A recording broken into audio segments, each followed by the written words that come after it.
ETF index mutual funds నేర్చుకుని stock మార్కెట్లో రాణించాలనుకుంటున్నారా? వెంటనే ఈ నెంబర్కి కాల్ చేయండి.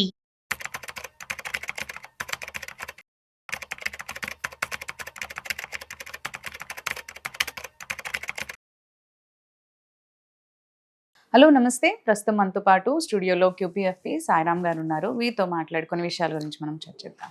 హలో అండి, నమస్తే. నమస్తే మేడం. సాయిరామ్ గారు, ఇప్పుడు చాలామంది లైక్ రిటైర్మెంట్ ప్లాన్ ఒకవేళ వాళ్ళ లేట్ 40స్లో కానీ 45 ఏజ్లో వాళ్ళు ప్లాన్ చేయాలి అనుకుంటే ఎలా? అండ్ కొంతమంది అవేర్ అవ్వరు. అంటే ఫస్ట్ అంటే ఏదో కొంచెం స్టేజ్ దగ్గర పడుతున్న రిటైర్మెంట్ స్టేజ్ దగ్గర పడుతున్నప్పుడు వాళ్ళు ప్లాన్ చేయాలని ట్రై చేస్తూ ఉంటారు. సో అలా కాకుండా ఎప్పుడు ప్లాన్ చేస్తే బెటర్ అంటారు అసలు? సో అసలు ఇప్పుడు చాలా మందికి ఏంటంటే 40s దాటిన తర్వాత ఒకటే డౌట్ ఉంటుంది, ఇంకో 10 to 15 ఇయర్స్ వర్క్ చేస్తాం తర్వాత రిటైర్ అవ్వాలని చెప్పేసి. రైట్. బట్ ఇక్కడ ఏంటంటే మనం 40s మిడ్ 40s కానీ అలా చూసుకున్నప్పుడు ఏంటంటే వర్క్ చేసే ఎనర్జీ ఎక్కువే ఉంటుంది, బట్ టైం ఇంకా అంత ఉండదు. రైట్. ఆ ఎనర్జీ అనేది ఇంకా పడిపోతూ ఉంటుంది ముందుకు వెళ్ళే కొద్దీ. వాళ్ళు 50sకి వెళ్ళేసరికి ఇంకొంచెం డౌన్ అవుతూ ఉంటుంది. సో వీళ్ళు చేసేది కూడా ఈ ప్లానింగ్ అనేది నెక్స్ట్ 10 to 15 ఇయర్స్ లో మోస్ట్లీ ప్లానింగ్ అనేది చేసేయాలి. సో జనరల్ గా 40s లో ఉండే వాళ్ళు ఏంటంటే మెయిన్ గా 3 మిత్స్ లో ఉంటారు. ఒకటి ఏంటంటే మనకి ఇంకా చాలా టైం ఉంది, ఇంకా 10-15 ఇయర్స్ టైం ఉంది. 45 ఏజ్ లో ఉన్నారు, 10-15 ఇయర్స్ టైం ఉంది, రిటైర్మెంట్ అంటే 60 కదా అనుకుంటారు. రైట్. సో బట్ బిలీవ్ కీర్తి గారు, ఈ టైం అనేది చాలా ఫాస్ట్ గా గడిచిపోతుంది. రైట్. సో ఇప్పుడు ఏంటంటే 45s లో ఉన్న వాళ్ళకి వాళ్ళ కిడ్స్ మోస్ట్లీ 10th or +2 లో ఉంటారు. ఇప్పుడు కాదు ఒక 2 ఇయర్స్ తర్వాత స్టార్ట్ చేద్దాం అనుకున్నాను. వీళ్ళ కిడ్స్ ఎడ్యుకేషన్ ఫీజు పెరిగిపోతుంది. సో ఆ సేవింగ్స్ దానికి వెళ్ళిపోతాయి. సార్ ఇప్పుడు కాదు ఇంకా తర్వాత చేద్దాం అంటే గ్రాడ్యుయేషన్కి వెళ్తాం. గ్రాడ్యుయేషన్ ఇంకొంచెం ఎక్కువ కట్టాల్సి వస్తుంది. నెక్స్ట్ వచ్చేసరికి కిడ్స్ మ్యారేజెస్ వస్తాయి. సో ఇక అలా చూస్తుండగానే టైం అంతా అయిపోతుంది, వీళ్ళు రిటైర్మెంట్ కి దగ్గరగా వెళ్ళిపోతారు. సో ముందే మేల్కొనుకోకుండా ఉంటే కనుక చాలా ఇబ్బంది పడుతూ ఉంటారు. నెక్స్ట్ వచ్చేసరికి చాలా మంది రిటైర్మెంట్ ప్లానింగ్ అనేది బ్యాంక్ ఎఫ్డీస్ లేదా ఒక ప్లాట్ కొనుక్కోవడం లేదా ఎండోమెంట్ లైఫ్ ఇన్సూరెన్స్ పాలసీస్ తో చేద్దాం అనుకుంటారు. బట్ అది అయితే అస్సలు అవ్వదండి. మీకు ఈ ఎండోమెంట్ పాలసీ అయితే చెప్తాను. నా దగ్గరికి ఒక 3 months బ్యాక్ ఒక క్లయింట్ వచ్చారు. ఆయన 2005 లో he's got a good salary. అప్పట్లో 35,000 వచ్చేది. సో ఒక ఎల్ఐసి ఏజెంట్ వచ్చారు, సార్ మీరు ఇయర్లీ 1 lakh కట్టండి. సో మీ ఆయన ఏజ్ కూడా ఆల్మోస్ట్ 35 అట్లా ఉంది, మీకు ఒక 21 years పాటు పాలసీ ఉంటుంది, తర్వాత మీకు ఆల్మోస్ట్ నేను 50 lakhs ఇప్పిస్తాను అన్నాడు. ఆ రోజుల్లో ఆయన 50 lakhs అంటే కనుక ఆయన దగ్గర ఉన్న విలేజ్ లో ఆల్మోస్ట్ ఒక 20 acres కొనేయచ్చంట. ఓకే ఏం కాదులే అని చెప్పేసి మంత్లీ 8,000 తో ప్రీమియం పే చేసుకుంటూ వెళ్ళాడు. రైట్. ఇప్పుడు 2025 లో వచ్చారు, నెక్స్ట్ ఇయర్ అది మెచ్యూరిటీ వస్తుంది. దాని ఎస్టిమేటెడ్ రిటర్న్స్ చూస్తే గనక ఆయన చెప్పినట్లు 50 lakhs రాలేదు. వాళ్ళు ఇచ్చిన బోనస్లు ఇవన్నీ యాడ్ చేసుకున్నా కూడా మోస్ట్లీ 42 or 43 lakhs వరకు వస్తుంది. సో ఈ రోజు అక్కడ ఒక ఎకరం చూస్తేనే 50 lakhs అబౌవ్ ఉంది. ఆయన ఏమనుకున్నాడు, మంచిగా ఒక 20 acres వస్తాయి, అక్కడ నేను ఫార్మ్ హౌస్ కట్టేసుకుంటాను, నేను పోస్ట్ రిటైర్మెంట్ లైఫ్ ని ఈజీగా చేస్తాను అండ్ ఆయన ఇప్పుడు వైస్ ప్రెసిడెంట్ స్థాయిలో ఉన్నాడు. ఇప్పుడు ఆ 1 lakh పే చేయడం పెద్ద కష్టం కాదు, కానీ ఆ రోజు రాంగ్ డెసిషన్ తీసుకున్నాడు. సో ఇప్పుడు ఏంటి, రిటైర్మెంట్ కి ఎండోమెంట్ పాలసీ యూజ్ అవుతుంది. ఆయన లాస్ట్ 2-3 years వరకు ఎండోమెంట్ పాలసీ రిటైర్మెంట్ సరిపోతుంది అనుకున్నాడు. సో ఆ భ్రమలో ఉన్నాడు. సో మీకు ఎఫ్డీస్ ప్లాట్స్ కొనుక్కొని లేదా ఎండోమెంట్ పాలసీ ద్వారా వచ్చే మెచ్యూరిటీ ద్వారా రిటైర్మెంట్ జీవితం గడుస్తానంటే అది కుదరదు. ఇన్ఫ్లేషన్ అనేది మీ రిటర్న్స్ ని తగ్గిస్తుంది. ఇంకోటి ఏంటంటే చాలా మంది అనవసరమైన ఖర్చులను సరిగ్గా తగ్గించుకోరు. ఈ అన్వాంటెడ్ ఖర్చులు అలానే కంటిన్యూ చేస్తూ ఉంటారు, లేదా బడ్జెటింగ్ అనేది సరిగ్గా చేసుకోరు. మీరు బడ్జెటింగ్ అనేది సరిగ్గా చేసుకోకపోతే మీకు ఇప్పుడు ఎంత ఖర్చు అవుతుంది, ఫ్యూచర్లో ఎంత ఖర్చు అవుతుంది అనేది ఎస్టిమేట్ చేయడం చాలా కష్టం అయిపోతుంది. సో ఈ బడ్జెటింగ్ లేకుండా మనం ప్లాన్ అనేది చేయలేము. ఈ నా దగ్గరకు వచ్చే క్లయింట్స్ చాలా మందికి మెయిన్ గా ఈ 3 mistakes అనేది చూశాను. అండ్ 45 ఏజ్ అనేది it's not too late madam. మనం 45 ఏజ్ లో కూడా మనకి అండ్ మైండ్ కూడా ఆ టైంలో కొంచెం ఫైనాన్షియల్ గా చాలా స్టేబుల్ గా ఉండే టైం.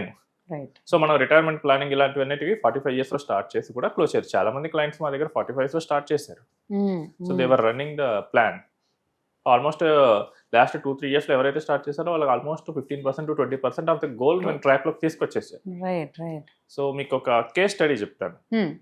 సో నా దగ్గరకి లాస్ట్ ఇయర్ ఒక క్లయింట్ వచ్చారు. సో ఆయన ఐటీ ఎంప్లాయీ, సో డెవాప్స్ లో వర్క్ చేస్తారు. సో శాలరీ ఆల్మోస్ట్ వచ్చేసరికి 1.5 lakh ఉంది. అందరిలాగా కామన్ గా హోమ్ లోన్ ఈఎంఐ 40,000 ఉంది. హౌస్ ఎక్స్పెన్సెస్ 30,000 అవుతాయి. కిడ్స్ ఫీజు మీద ఒక 3.5 lakhs ఎంతో స్పెండ్ చేస్తారంట ఇయర్లీ. ఓకే. సో మిగిలింది సుమారు ఒక 45 to 50K మిగులుతాయి. వాడిని ఏంటంటే అంతకుముందు చిట్స్ ఇలాంటి వాటిలో ఇన్వెస్ట్ చేసేవాడు. ఓకే. సో ఇప్పుడు ఏంటంటే ఆయనకి అసలు రిటైర్మెంట్ థాట్ అనేది అసలు లాస్ట్ 2 months వరకు రాలేదు. ఆయన ఆఫీస్లో 2 years బ్యాక్ ఒక సీనియర్ కొలీగ్ రిటైర్ అయ్యారంట. ఓకే. సో వెళ్ళేటప్పుడు ఒక 60 lakhs ఇచ్చారు రిటైర్మెంట్. సో ఆయన ఏంటంటే 60 lakhs సరిపోతాయని చెప్పి ఆయన రిటైర్ అయిపోయారు, వెళ్ళిపోయారు. అంతమంది 2 months బ్యాక్ ఆయనకి కలిశారంట. Okay. So how is life అని మొత్తం మాట్లాడుకున్నప్పుడు సో రిటైర్మెంట్ అనేది చాలా కష్టంగా ఉంది అని చెప్పారంట. సో ఏం జరిగిందంటే 60 lakhs వచ్చినప్పుడు ఆయన ఏం చేశారంటే 60 lakhs ని స్టేట్ బ్యాంక్ లో ఎఫ్డి చేశారు. ఆయనకి ఏం పర్వాలేదు, హైదరాబాద్ లో మంచి హోమ్ ఉంది, రెంట్ కట్టాల్సిన అవసరం లేదు.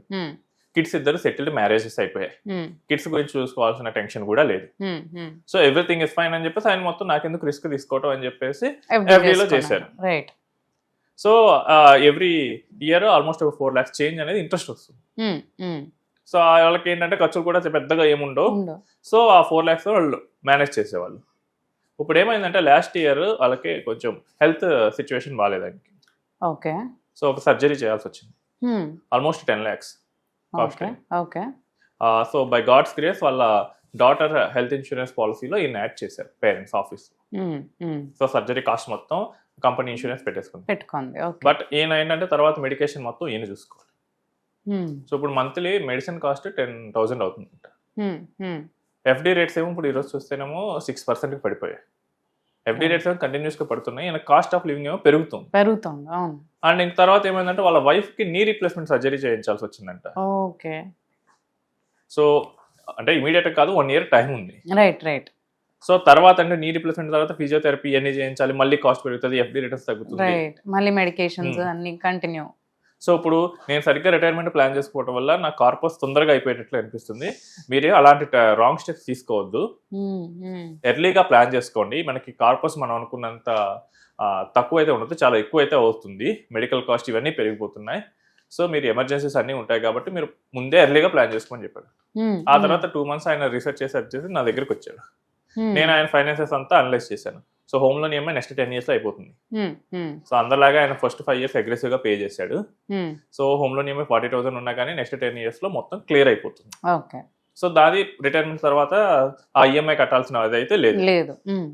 మనకి హెల్త్ ఇన్సూరెన్స్ ఏంటంటే ఓన్ తీసుకున్నాడు 10 lakhs. కాకపోతే నాకు తక్కువ అనిపించి నేను next iteration at least 20 or 25 lakhs పెంచమన్నాను. సో ఈయన ఖర్చు ఇప్పుడు నెలకి 30,000 ఉంది. సో నెక్స్ట్ 15 years లో చూసుకుంటే తక్కువ ఖర్చు పోయి 1 lakh వరకు చేరుకుంటుంది. 3 times పెరుగుతుంది 15 years లో మనకి లైఫ్ స్టైల్ ఇన్ఫ్లేషన్ ఇవన్నిటి వల్ల. సో ఈ 1 lakh rupees రావాలంటే ఏం చేయాలి? సో మనకి మంత్లీ 1 lakh rupees రావాలంటే అట్లీస్ట్ నాకు 2 crores ఉంటే నేను స్టేట్ బ్యాంక్ ఆఫ్ ఇండియాలో ఎఫ్డి చేసినా కానీ నాకు 2 crores వస్తుంది, లేదా నేను పోస్ట్ ఆఫీస్ లో ఎఫ్డి చేసినా కానీ నాకు 2 crores వస్తుంది. సో మనకి 2 crores అనేది టార్గెట్ ఇచ్చాం. సో ఆయనకు అర్థమైంది, ఓకే నాకు రిటైర్మెంట్ అవ్వాలంటే నాకు 2 crores కావాలి. సో ఇప్పుడు ఏం చేయాలి? సో ప్లాన్ చాలా సింపుల్ గా ఇచ్చాం. ఫస్ట్ ఏంటంటే మంత్లీ మీరు 30,000 rupees ని ఒక డైవర్సిఫైడ్ ఈక్విటీ పోర్ట్ఫోలియోలో ఇన్వెస్ట్ చేసుకోండి. అండ్ ఇయర్లీ అట్లీస్ట్ 5% అయినా మీరు స్టెప్ అప్ చేసుకోండి. ఒక 12% ఎస్టిమేటెడ్ రిటర్న్స్ వేసుకున్నా మనకి 2 crores చేంజ్ అనేది వచ్చేస్తుంది. నెక్స్ట్ వచ్చేసరికి హెల్త్ ఇన్సూరెన్స్ కవర్ అనేది నెక్స్ట్ రెన్యువల్ లోనే మీరు పెంచేయండి. ఎందుకంటే నేను ఈ ప్లాన్ అంతా ప్యారలల్ గా బిల్డ్ చేసి ఏదైనా హెల్త్ ఎమర్జెన్సీ వచ్చింది అనుకోండి, వెంటనే ఇది డిస్టర్బ్ అయిపోతుంది. అండ్ థర్డ్ ఏంటంటే ఇది మోస్ట్ ఇంపార్టెంట్, ఇయర్లీ ఒకసారి కలిసి రివ్యూ చేసుకున్నాం. మనం గోల్ ఎంతవైపు వెళ్తున్నాం, 5% వెళ్ళామా, 10% వెళ్ళామా, ప్రోగ్రెస్. సో ఎందుకంటే ఈ ప్రోగ్రెస్ మిస్ అయింది అనుకోండి, ఒకవేళ పర్సన్ కనుక ఇన్కమ్ సడన్ గా పెరిగింది, ఈ జాబ్ నుంచి వేరే జాబ్ షిఫ్ట్ అయ్యారు, ఇప్పుడు ఆయనకైనా 1.5 lakh వస్తుంది, వేరే జాబ్కి వెళ్ళేసరికి 2.5 lakh వచ్చింది అనుకోండి, ఇప్పుడు ఖర్చు 2.5 lakh కి పెరుగుతుంది. చాలా మంది అనుకుంటారు శాలరీ పెరగగానే ఖర్చులు ఏం పెరగదు, ఖర్చులు బాగానే పెరుగుతాయి, ఎంత ఇన్కమ్ అంత ఖర్చులు ఉంటాయి. సో ఎవ్రీ ఇయర్ ఈ చేంజెస్ అన్నింటిని మన రిటైర్మెంట్ ప్లానింగ్ లో ఇంక్లూడ్ చేసుకోవాలి. So every year review so ఈ 3 steps ఆయన రిటైర్మెంట్ ప్లానింగ్ ని స్టార్ట్ చేసాం. సో ఒక ఇయర్ అయితే గడిచింది. So he's having more clarity. So ఇది మన ఆడియన్స్ కూడా చేసుకోవచ్చు. సో మన ఆడియన్స్ కూడా మనం ఈ రిటైర్మెంట్ ప్లానింగ్ అనేది ఎలా చేసుకోవాలంటే ఫస్ట్ ఏంటంటే మన ప్రెసెంట్ సిచ్యువేషన్ అసెస్ చేసుకోవాలి. మనకి ఏంటి అసెట్స్ ఏమున్నాయి, లయబిలిటీస్ ఏమున్నాయి, మన ఇన్కమ్ సోర్సెస్ ఏంటి, ఎక్స్పెన్సెస్ ఏంటి మొత్తం చూసుకొని మనకి కరెంట్ సిచ్యువేషన్ మనం చూసుకోవాలి. తర్వాత మనం టార్గెట్ గోల్ ఫిక్స్ చేసుకోవాలి. I want to retire in 15 years, I want to retire by age of 50. అప్పుడు ఆ ఏజ్ కి ఎంత ఎక్స్పెన్సెస్ అవుతాయో మనం జస్ట్ ఇన్ఫ్లేషన్ ప్రొజెక్ట్ చేసుకుంటే మనకు అర్థమవుతుంది. నెక్స్ట్ దానికి తగ్గట్టు ఎంత ఉండాలి అనేది క్యాలిక్యులేట్ చేసుకోవాలి. ఈ క్యాలిక్యులేట్ చేసుకునే అమౌంట్ కి ఎంత పెట్టాలో కూడా మనకు తెలుస్తుంది. ఇప్పుడు ఏంటి, ఎమర్జెన్సీ ప్లానింగ్ చేసుకోవాలి. ఇదంతా సిచ్యువేషన్ మానే నడిస్తే ఉంటుంది, బట్ లైఫ్ అంటే అన్సర్టనిటీ ఉంటుంది కదా. సో మెయిన్ గా ఏంటంటే మనకి హెల్త్ వైపు ఉంటుంది, ఎమర్జెన్సీ ఫండ్ ఉండాలి. సో ఈ రెండింటిని ప్రాపర్ గా పెట్టుకోవాలి. సో నెక్స్ట్ ఏంటంటే మనకి రిటైర్మెంట్ దగ్గరకు వచ్చినప్పుడు మనం ప్యాసివ్ ఇన్కమ్ అనేది క్రియేట్ చేసుకోవాలి ఈ అవైలబుల్ కార్పస్ నుంచి. It can be SWP or it can be senior citizen లో పెట్టేసి ఇంట్రెస్ట్ తీసుకోవడం, ఇలా పెట్టేసుకుంటే మనకి రిటైర్మెంట్ అనేది అవుతూ ఉంటుంది. సో అంటే ఇందాక మీరు చెప్పినట్టు చాలా మంది రిటైర్మెంట్ ఎందుకు నెగ్లెక్ట్ చేస్తారంటే మన కల్చర్ లోనే కిడ్స్ చూసుకుంటారనే భావన ఉంది. సో చాలా మంది ఏంటంటే ఇప్పుడు అంత ముందు తరాల వరకు చాలా మంది అంటే పేరెంట్స్ అందరూ కిడ్స్ దగ్గరే ఉండేవాళ్ళు. బట్ ఇప్పుడేంటి మారుతుంది ట్రెడిషన్. సో పిల్లలు వాళ్ళ ఉద్యోగాలు, వాళ్ళ ఎక్కడెక్కడికో వెళ్తున్నారు. సో పేరెంట్స్ ఇక్కడే ఉండిపోతున్నారు కాబట్టి ఉండడం కుదరదు. ఇంకోటి ఏంటంటే జాబ్స్ కూడా గ్యారంటీ లేదు. సో మీరు కనుక కిడ్స్ మీద డిపెండ్ అయ్యి కిడ్స్ కనుక జాబ్ టెన్షన్ వస్తే అది ఇంకా ప్రాబ్లం అవుతుంది. So every one should have their own self retirement. And ఇంకోటి ఏంటంటే రిటైర్మెంట్ లాస్ట్ 5 years లో చేసుకుందాం అనుకుంటారు.